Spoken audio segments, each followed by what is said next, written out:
La matinale d'Europe 1. Nico Saliagas. Et tout de suite, c'est l'heure de l'édito écho de Daniel Fortin. Monsieur Fortin, bonjour. Vous êtes le rédacteur en chef au journal Les Échos. Alors peut-être un sursis pour les 280 salariés d'Ascoval, cette usine sidérurgique du nord de la France à Sainte-Saulve qui est menacée de fermeture.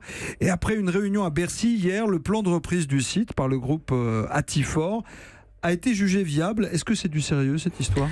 Alors c'est encore trop tôt pour le dire. Le gouvernement se dote d'ailleurs jusqu'à début décembre pour en juger, mais on a quand même progressé. Jusqu'ici, le repreneur, le groupe Atifort, ne donnait pas assez de garanties financières pour assurer la survie du site, qui a besoin notamment de 200 millions d'euros d'investissement. Pour monter en gamme, il faut aussi trouver des industriels qui acceptent de s'engager sur l'achat d'une partie de la production. Enfin, on n'était pas sûr que le site ait la capacité de changer rapidement ses produits pour revenir dans la course. Or, hier, à Bercy, on a, semble-t-il, avancé sur ces 3 points. Un audit du cabinet d'études Roland Berger a notamment été déterminant.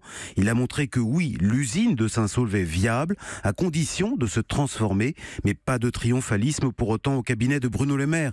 On estime, je cite, qu'il y a une chance et qu'elle mérite d'être jouée. Vous le voyez, on est encore loin du compte. Une petite chance, mais on a le sentiment que dans ce genre de dossier, Daniel Fortin, l'État arrive un peu comme la cavalerie après le combat. Alors ça n'est pas faux, et Saint-Saulve est d'ailleurs de ce point de vue représentatif de tout un pan de l'industrie française qui n'a pas su investir à temps dans les bons produits. Vous savez, on dit beaucoup que le problème de nos usines, ce sont les charges trop élevées par rapport à celles des concurrents, c'est vrai, mais il y a un autre phénomène dont on parle moins, c'est la qualité de l'offre de l'industrie française. On fabrique trop souvent des produits de gamme moyenne qui prennent donc de plein fouet la concurrence des pays à bas coût. C'est ce problème qu'il faut résoudre, et si on veut enrayer la désindustrialisation à Saint-Saulve, comme ailleurs en France, eh bien il faut le faire. Daniel Fortin, l'édito écho, c'est avec vous cette semaine à 7h10 sur Europe 1.